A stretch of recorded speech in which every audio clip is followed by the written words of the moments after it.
माझा नोकर त्याच्या बायकोशी सारखा भांडत असायचा. मी त्या दोघांना समजवायला गेली तर तो मलाच गप्प करायचा.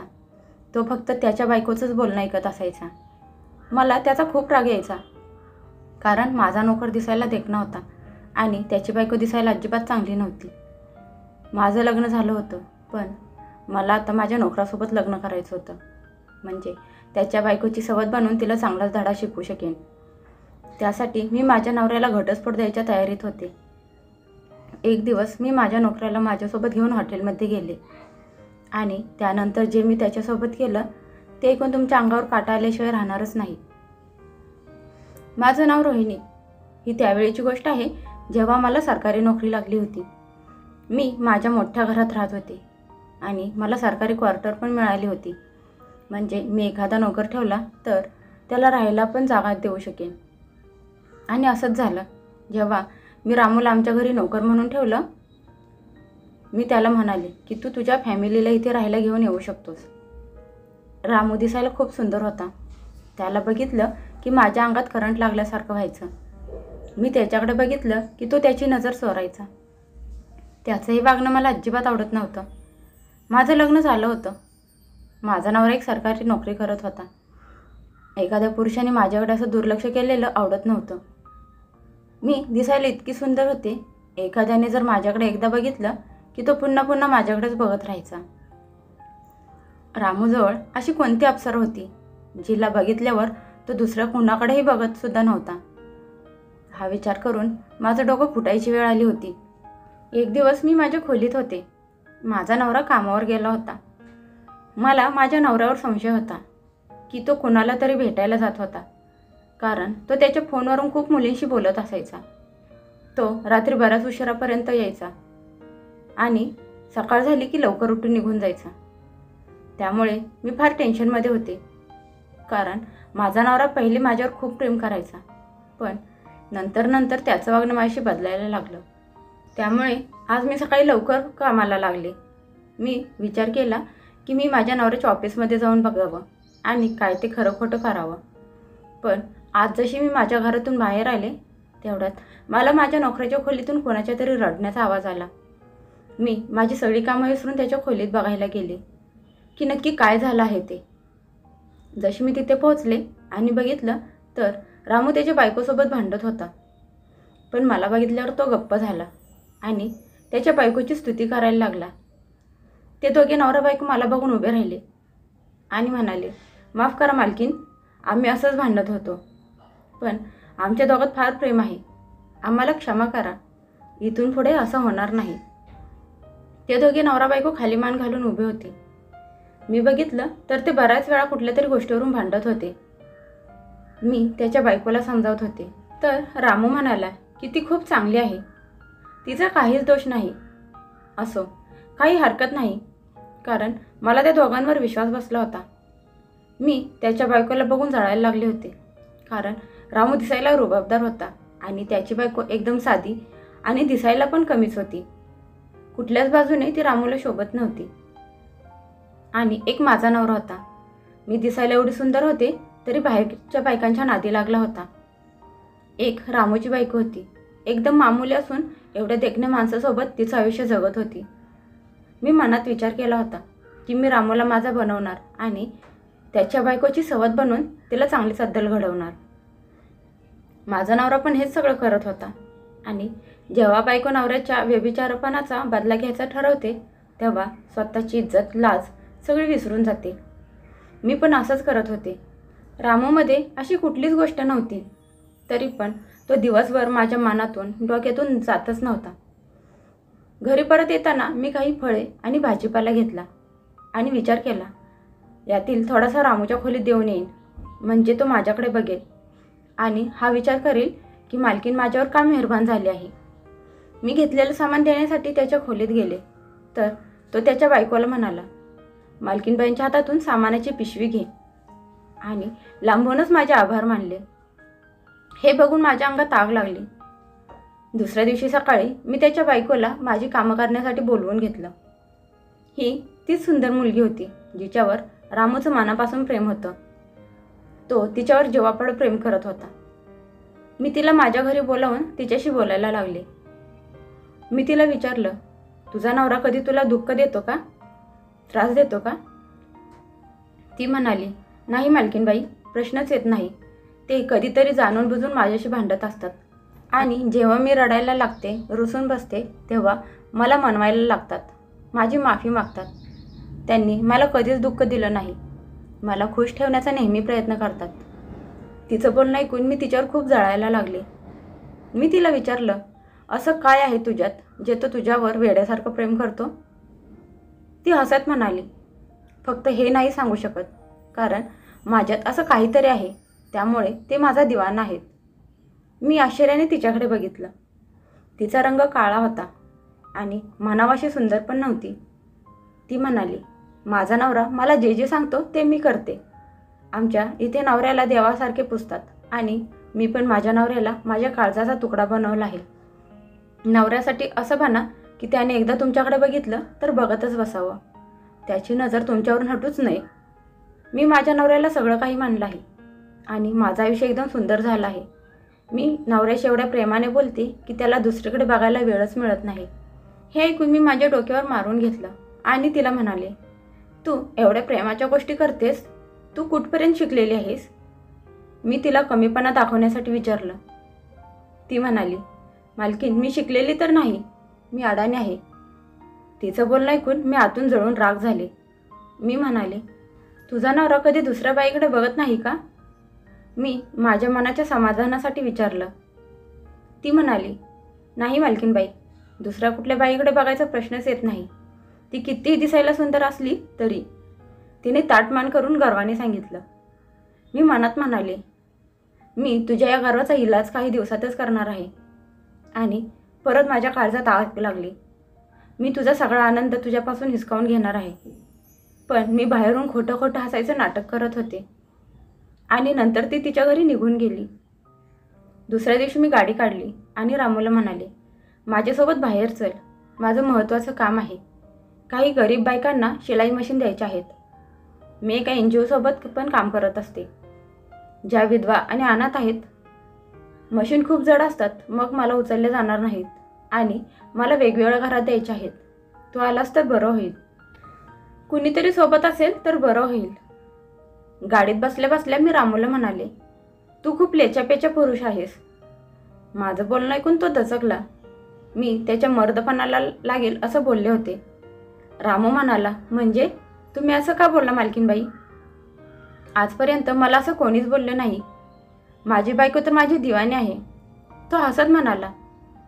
मी त्याला म्हणाले, ती का तुझी दिवाणी नसणार? ती काळी आहे, तू गोरापान देखणं आहेस. तुझ्यावर कुठलीही मुलगी फिदा होऊ शकते.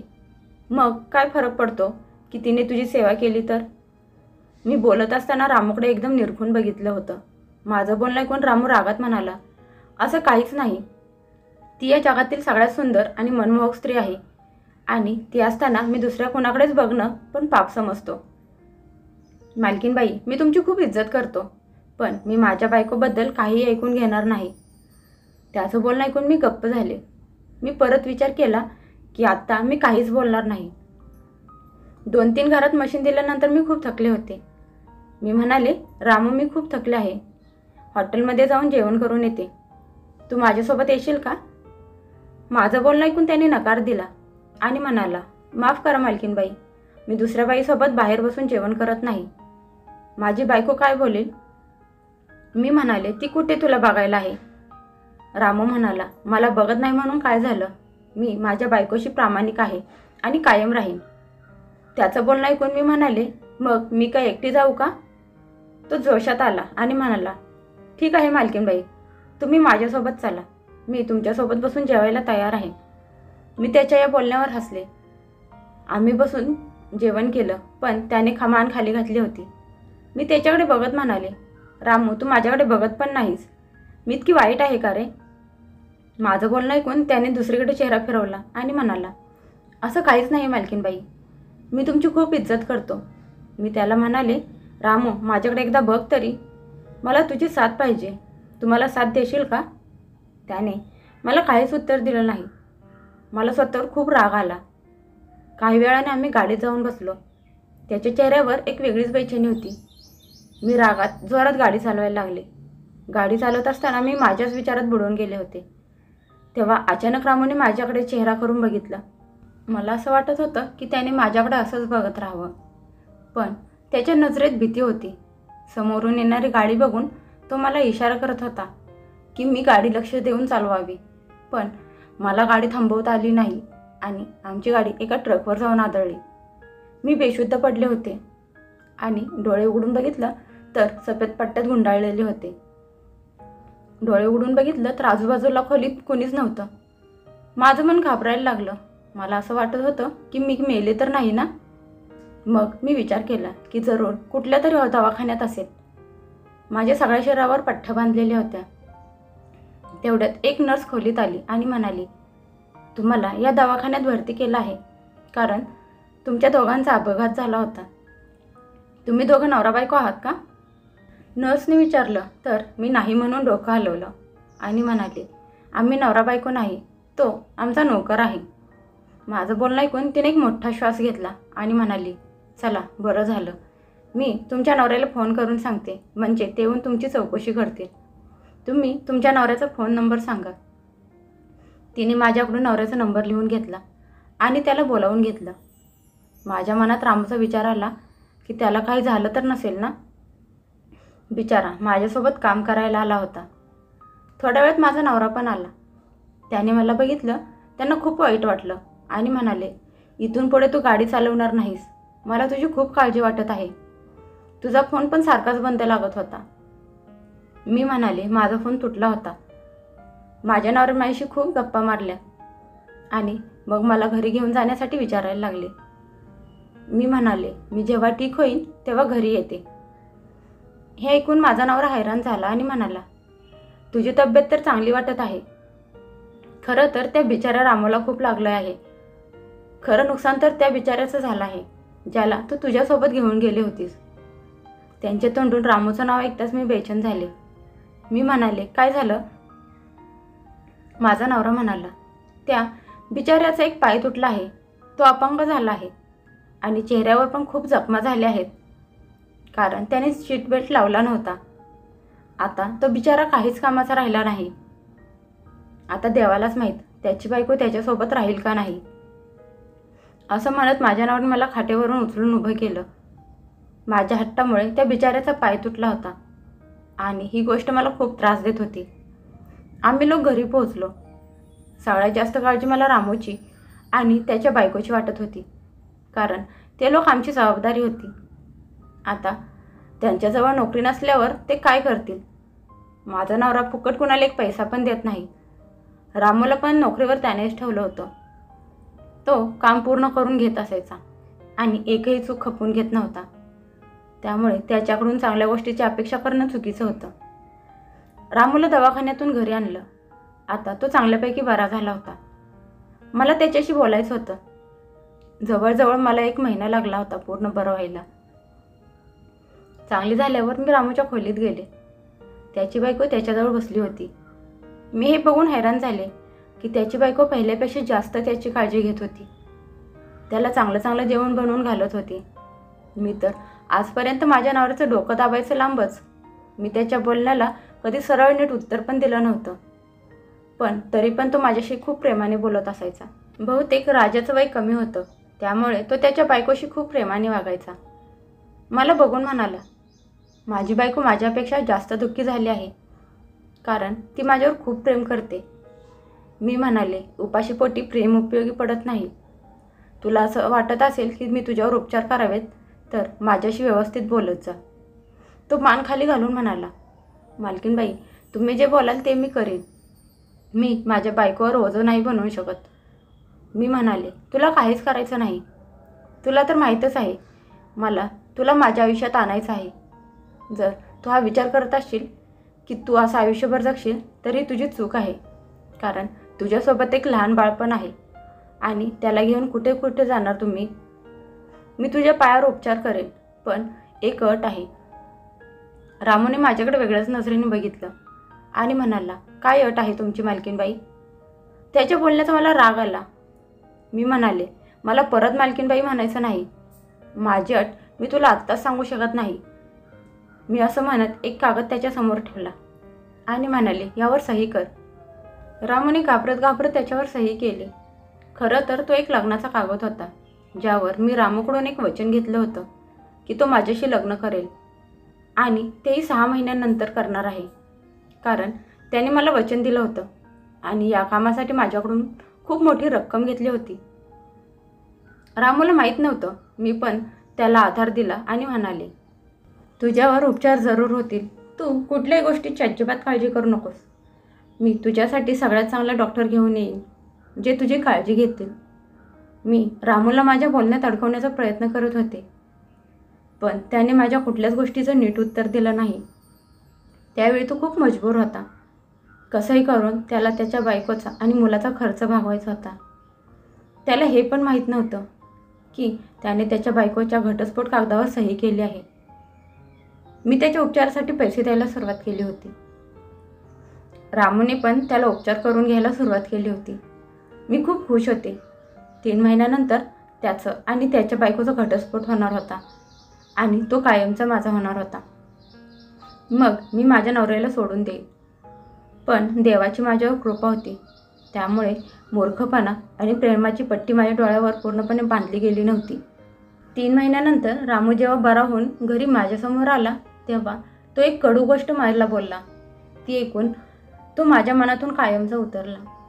त्याने जी गोष्ट बोलली होती ती गोष्ट मी तुम्हाला सांगू पण शकत नाही.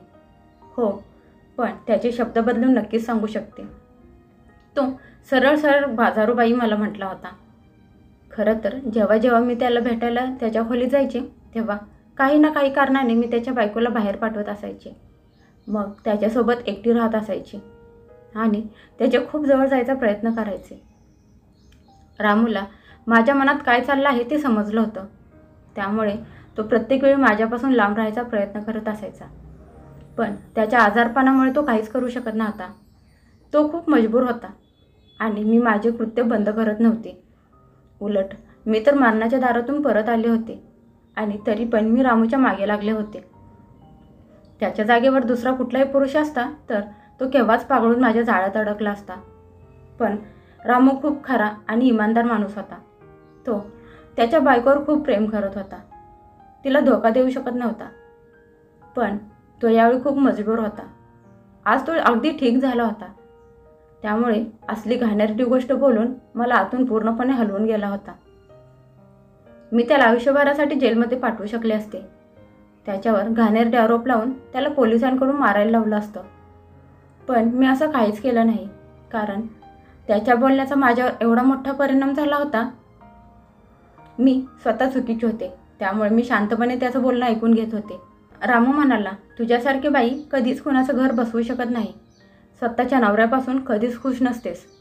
जरी त्याने तुझ्यासाठी त्याचा जीव जरी दिला तरी, आणि माझ्या बायकोसारखी सुंदर या जगात दुसरी कोणीच नाही. मी म्हणाले, मी तुझ्याकडून मागत काय होते? मला तुझ्याशी लग्न करायचं होतं. मी तुला कधीच चुकीच्या गोष्टींसाठी पण सांगितलं नाही, वाईट काम करायला सांगितलं नाही. मी सुंदर आहे, तरुण आहे, यात माझी काय चूक आहे? माझा नवरा दिसायला काळा सावळा आहे. मला तुला माझ्या नवऱ्याच्या रूपात बघायचं होतं. पण तू तर मला खूप खालची, वाईट सालीची समजलास. मला त्याच्या बायकोची आणि बाळाची काळजी नसती तर मी माझ्या नवऱ्याला सांगून रामूची अशी हालत केली असती की आयुष्यभर त्याला आठवणीत राहिली असती. पण मला देवाची भीती पण वाटत होती, कारण चुकी पण माझीच होती. मीच त्याला तिथे घेऊन गेले होते जेव्हा त्याचा पाय तुटला होता. पण हे पण तेवढंच खरं आहे, जे काही होतं ते माणसाच्या नशिबात लिहिलेलं असतं. रामूच्या त्या बोलण्यावर मी आजपर्यंत आरामात झोपू शकले नाही. त्याचे ते कडू विषारी बोल आज पण माझ्या मनातून गेले नाहीत. आज पण आठवतात की तू एक बाजारूबाई आहेस. तू कधीच खुश नाही होऊ शकत. स्वतःच्या नवऱ्याला धोका देऊ शकतेस तर मला का नाही देऊ शकत? त्यानंतर मग रामू त्याच्या बायकोला घेऊन दुसऱ्या शहरात निघून गेला. आता या गोष्टीला 1 वर्ष होऊन गेलं. मला त्याचं बोलणं झोपून देत नाही. आता मला कळून चुकलं आहे. मी माझ्या नवऱ्याशिवाय आता दुसऱ्या कुठल्याच पुरुषाकडे नजर वर करून बघत नाही. त्याच्या बोलण्याने मला एवढं सुधारलं आहे आणि मला आता हे समजलं आहे की नवरा कितीही दिसायला वाईट असला तरी सुंदर देखण्या बायकोसाठी सगळ्यात सुंदर तोच असतो.